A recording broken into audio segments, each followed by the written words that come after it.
Voilà, donc on continue notre étude des gaz parfaits.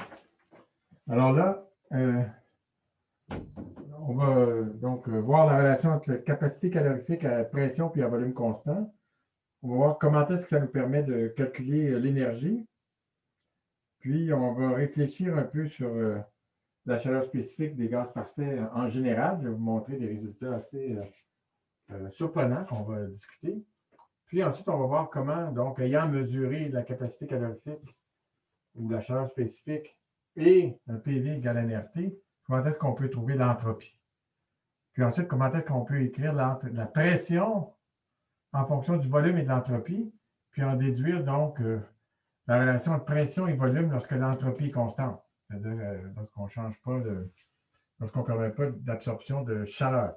Donc ça, c'est la section, sous-section 2 du chapitre 5, puis la partie 2. On va montrer que CP, donc la capacité à chaleur spécifique à pression constante, égale la chaleur spécifique à volume constant plus la constante des gaz parfaits.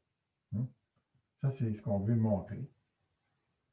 Alors, pour montrer ça, on part du résultat général, donc qui est que dQ égale à T ds est égal à dE plus P dV.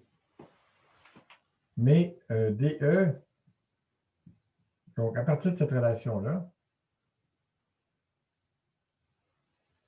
pour un processus quasi-statique, on sait que dE dt à volume constant, donc volume constant, c'est égal à T ds dt à volume constant. Hein, il y a le volume constant, donc ça ne varie pas. Donc ça, c'est égal à nombre de moles fois la chaleur spécifique à volume constant. D'accord? Donc ça veut dire que je peux écrire que, puis on sait que dE, pour un gaz parfait, dE dV à T constant, c'est égal à 0. Donc si je prends température et volume comme variable indépendante, ça veut dire que j'ai le droit d'écrire que T ds est égal à nu fois CV plus PdV. D'accord? Maintenant, j'ai le résultat que je veux, parce que si je calcule CP, nu CP, donc nu fois la capacité calorifique, chaleur spécifique à pression constante, c'est égal à quoi? C'est égal à T ds dt à pression constante. Puis là, si j'utilise ici, j'ai dt, hein, donc j'ai une grosse erreur ici. Hein? Oh, mon Dieu, que ça va mal aujourd'hui. Excusez.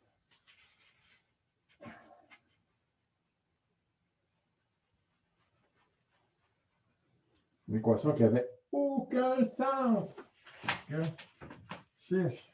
Il faut que ça tienne des différentiels partout, hein? dt. Normalement, vous voyez, il faudrait que je prenne DE et que je l'écrive en fonction de T et V, à l'aide de ces deux relations-là. Mais DE dV égale à 0. J'ai juste DE dt. Ici, donc dt plus PdV. Vous voyez, j'ai suivi la recette que j'avais avant. Là, avec ça, ici, si j'ai V et T comme variable indépendante, DE, il faut que je l'écrive comme DE dt dt, donc nu c'est V dt, plus DE dV dV, mais DE dV c'est 0. Ça, c'est bon. Donc, allons-y. Donc, nu Cp, c'est T ds dt à pression constante, donc c'est égal à nu Cv, parce que dt dt, c'est 1. Puis ensuite, j'ai plus P fois dV dt à pression constante. Mais ce que je connais du gaz parfait, hein, qu'il faudrait que je me réécrive dans le fond, finalement, je vais le mettre ici. Hein, je sais que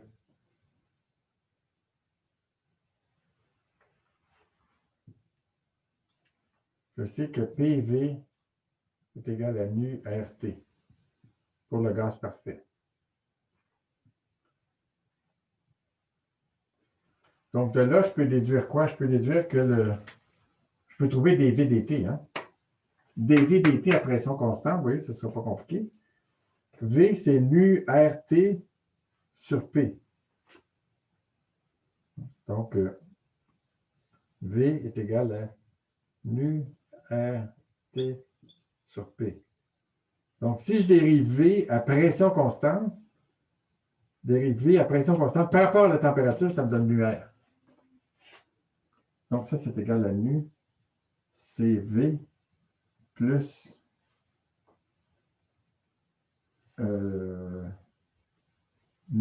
donc le P qui est là. Le P, c'est ça. Ce P-là, c'est ce P-là. Quand je dérive ça par rapport à la température, ça donne nu R sur P. Donc, les P se simplifient. Puis, voilà, tatam, j'ai prouvé. J'ai prouvé ma relation ici. D'accord?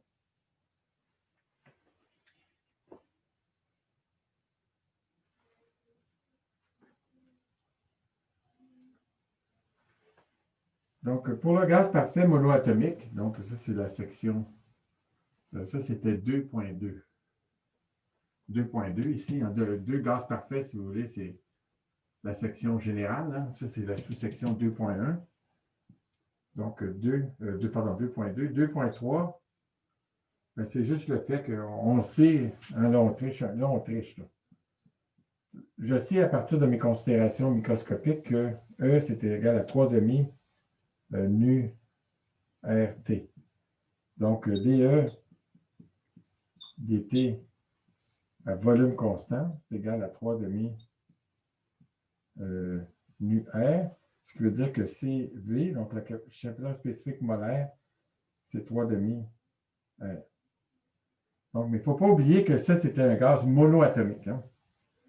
Maintenant, si je suis un thermodynamicien, je ne sais pas ça. Il faut que je mesure. Je ne connais pas cette relation-là. D'accord? Donc, comment est-ce que je trouverais l'énergie? Bien, l'énergie, je sais, parce que je suis un thermodynamicien, je sais que dEdV à T constant, c'est égal à 0 lorsque PV est égal à nu RT. Donc, tout ce que j'ai à faire pour trouver l'énergie, donc, c'est de calculer E à un état final F, donc en fonction de TF de V. Donc, ça va être vrai pour n'importe quel volume. Moins E à une température initiale et puis un volume donné. C'est simplement égal à l'intégrale de la température finale à la température initiale fois C, donc nu, CV dt. Ça marche? Donc, si je trouve que CV est indépendant de la température, bien là, je peux intégrer, puis comme CV est égal à 3 demi-heures, bien, évidemment, là, je n'ai pas de point de repère, hein, je n'ai pas de zéro absolu. Donc, je veux juste calculer cette différence-là, mais ça se calcule après une quantité que j'ai mesurée qui est nu CV.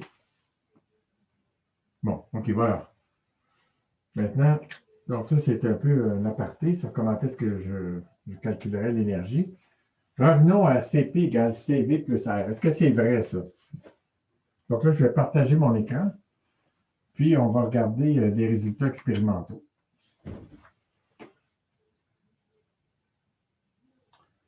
Donc, je vais commencer par voir que je ne suis pas trop loin, cette affaire-là, OK? Monsieur, j'ai une question. Oui, vas-y. Est-ce que vous avez inversé vos bornes d'intégration ou c'est juste que j'ai pas compris? Oh, oui, j'ai inversé. Aïe, mon Dieu. Aïe, aïe, aïe. Il faut arrêter ça, les élections.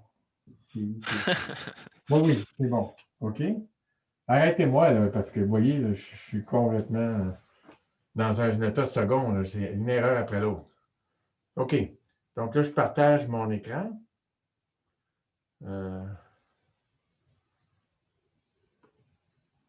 Puis, voilà les résultats expérimentaux pour l'hélium, l'argon, l'azote, l'oxygène, le fameux CO2, puis l'éthane. D'accord? Puis ça, c'est calculé, ben, c'est écrit précisément en bas, là. Tout ça, c'est mesuré. Oups, non, c'est pas écrit. En tout cas, tout ça, c'est mesuré autour de la température de la pièce, d'accord? Puis une pression relativement légère. Donc là, ici, ce que j'ai, c'est la chaleur spécifique, pardon, molaire, hein, vous voyez, c'est en joules par Kelvin mol pour tous ces gaz-là. Puis ici, j'ai le rapport entre Cp et Cv. Puis, donc, on appelle gamma. Puis ici, j'ai donc Cp sur Cv. Donc, Cp, pour le gaz parfait, tout ce dont j'avais besoin, c'était ça ici. Ça, c'était cette relation-là ici. Pour le gaz parfait, on a que Cp est égal à Cv plus R. Donc, si je calcule Cp sur Cv, qu'est-ce que ça va me donner? Ça va me donner 1 plus R sur Cv. D'accord? Donc, revenons à nos moutons ici. J'ai CV dans la colonne. Est-ce que vous voyez ma souris là? Hein? Oui, non? Oui, on la voit. Oui, donc vous voyez la première colonne, j'ai CV ici. Puis ici, j'ai 1 plus R sur CV. Donc, la constante des gaz parfaits, R, je la connais. CV, c'est la première colonne ici. Puis voilà les chiffres que ça me donne ici sur la dernière colonne. Monsieur, j'ai une question. Oui. Là, on remarque que l'hélium et l'argon ont les mêmes constantes, là.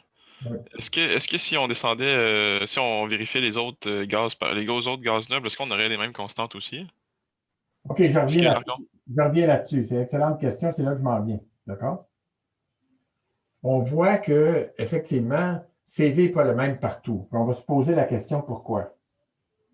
Mais vous voyez que dans ma dérivation ici, CV, c'était quelque chose que je mesurais. Par contre, CP ici, si je connais CV, puis je connais PV égale NRT, bien CP sur CV, c'est égal à 1 plus R sur CV. Théoriquement. Expérimentalement, je peux mesurer CP sur CV. Fait que ça me donne la colonne, l'avant-dernière colonne ici. D'accord? Donc, si vous regardez ces deux colonnes-là, hein, ça, c'est 4 chiffres significatifs, 4 chiffres significatifs. Ici, il y a une erreur sur le 4e chiffre. Ici aussi, sur le 4e chiffre. Là, l'erreur est plutôt sur le 3e chiffre. Puis là, ici aussi, sur le 3e chiffre. D'accord? Donc, si un gaz parfait, c'est ça. C'est quelque chose que je suis un thermodynamicien. Je mesure une chaleur spécifique à volume constant. Je la mets dans cette colonne-là. Puis là, ensuite, je dis, ben là, je n'ai pas besoin de mesurer la capacité calorifique à pression constante. Je la connais. Donc, CP sur CV, c'est ça, 1 plus 1 sur CV, ça marche. OK? Donc, comme je suis thermodynamicien, moi, tout ce que je fais, c'est mesurer CV. Hein? Je me fous de sa valeur. Mais, oups, hey, excusez, là, vous ne voyez pas. Est-ce que vous voyez bien tout le tableau, là? Oui, on voit toujours. OK, parce que moi, mon ordinateur, là-bas, sur mon écran, il est bloqué, puis on voit juste le bas. OK. Donc, ma question. Pourquoi est-ce que le CV dépend de la substance ici? Parce que, bon, vous voyez que N2 puis O2, c'est deux molécules. Hein? N2, c'est deux atomes d'azote, puis O2, c'est deux atomes d'oxygène. Ça forme une molécule. Puis vous voyez qu'ils ont à peu près la même chaleur spécifique. Maintenant, CO2, là, il y a 3 atomes là-dedans. Puis l'éthane, C2H6, il y a 8 atomes. Donc, pourquoi est-ce que les chaleurs spécifiques sont différentes ici? Alors que PV égale NRT dans tous ces cas-là. Parce qu'ils n'ont pas la même masse? Ou je sais pas. Ben, vous voyez, l'hélium et l'argon n'ont pas la même masse, mais ils ont la même chaleur spécifique parce que c'est molaire, hein, c'est par mol, pas par masse.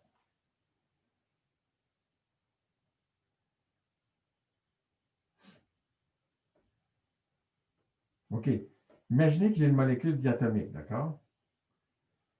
Donc, qu'est-ce qui va faire la pression? Hein? La pression, ça va être la molécule qui frappe les murs, d'accord? Donc, tout ce qui compte dans ce cas-là, c'est son centre de masse, en un certain sens. OK? Donc, l'énergie par degré de liberté de centre de masse, ben, c'est la même pour toutes ces affaires-là, parce que c'est juste le centre de masse qui se déplace. Donc, PV égale NRT partout. Mais quand je dis que l'énergie du centre de masse, ce n'est pas toute l'énergie. Où est-ce qu'il va, qu'est-ce qui se passe avec l'énergie? Où est-ce qu'elle peut aller? Où est-ce que la chaleur peut être transformée en énergie interne? Si j'ai une atome, L'excitation interne des molécules. c'est ça, les molécules, ils peuvent tourner comme ça, comme ça. Ils peuvent vibrer comme ça. D'accord? Donc, ils ont des degrés de liberté interne. Puis l'énergie, elle peut aller là-dedans. Donc, plus la molécule est grosse, plus la chaleur spécifique à volume constant est grosse parce que j'ai de plus en plus de degrés de liberté où la mettre. C'est bon? Donc, ici, la valeur des constantes des gaz parfaits, c'est à peu près 8 ici dans ces unités-là. Donc, ces deux valeurs-là, ici, c'est bien 3 demi-R. Maintenant, si on est naïf, puis on passe à la molécule diatomique, mais on dit on a deux atomes. Oups!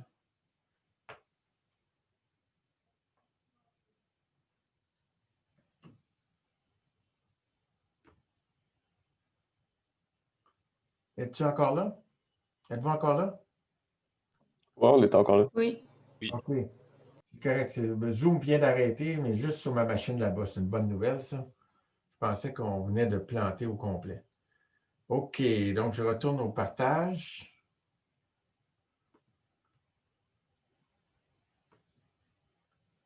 On enregistre encore, c'est bon signe. OK. OK. Donc, est-ce que, donc, on a dit que ça, c'était compris. Par contre, ici, on a 3 demi-heures. Là, on a 2 fois plus d'atomes, dans le fond, pour un même nombre de centres de masse. Donc, on s'attendrait à avoir 2 fois cette affaire-là. Donc, on s'attendrait à 24 plutôt que 20. Donc, autrement dit, ici, on a 3 demi-heures et ici, on a 5 demi-heures. Donc, tant qu'on n'a pas trouvé la mécanique quantique, c'était un mystère. C'est ça qu'a fait écrire à Gibbs dans sa préface. Je ne sais pas si vous vous souvenez, j'avais lu.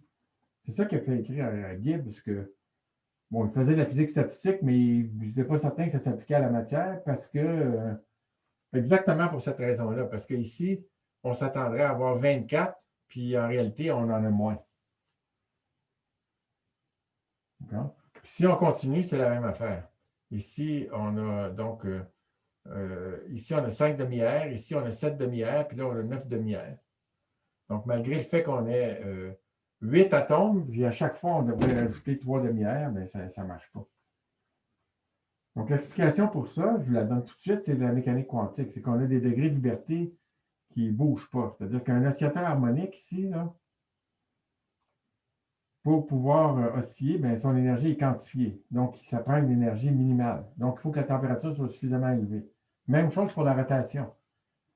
Hein, les rotations, c'est quantifié, ça aussi. On peut juste avoir multiple de h bar sur 2.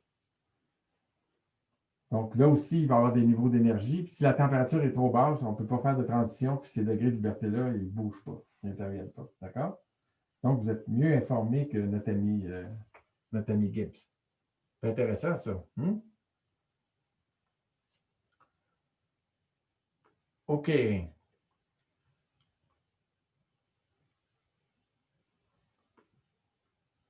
Donc, on revient à nos moutons ici. Donc, ça, c'était section 3. Section 4, c'est comment est-ce qu'on calcule l'entropie.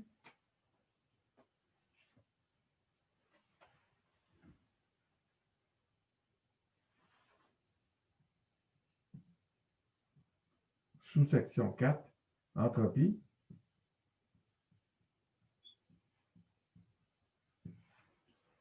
Bien, je l'ai ici, hein? J'ai ça ici. Fait qu'il suffit juste d'écrire que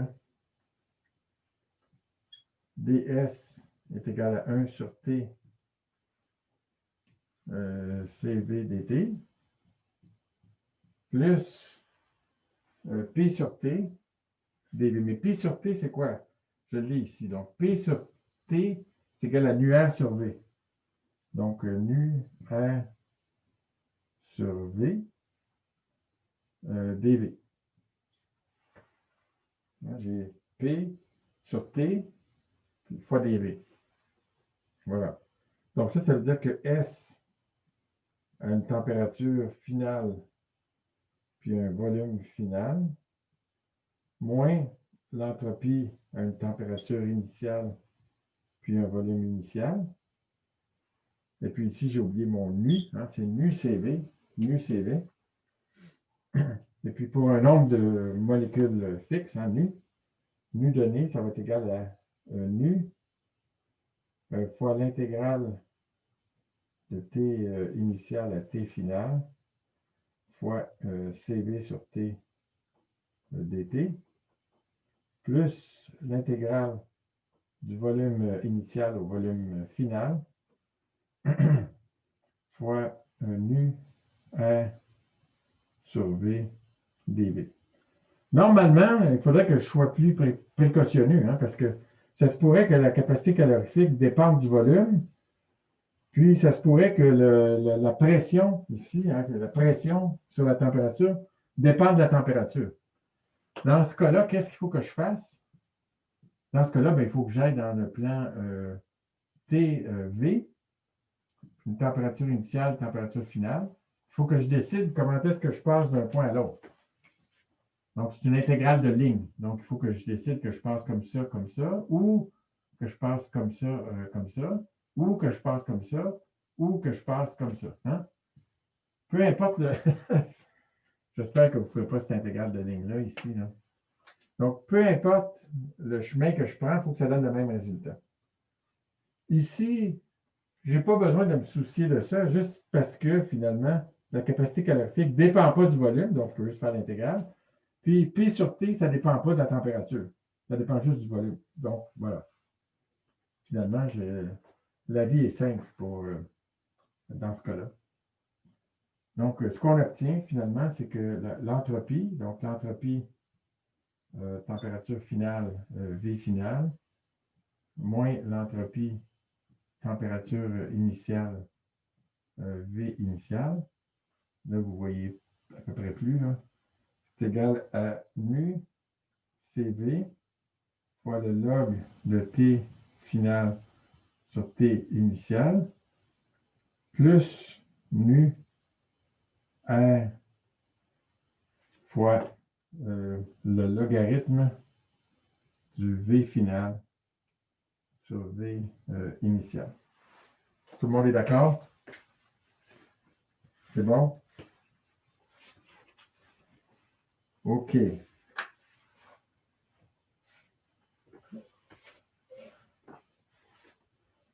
Je vais aller chercher, excusez-moi, donc on va arrêter ici le temps que je l'efface.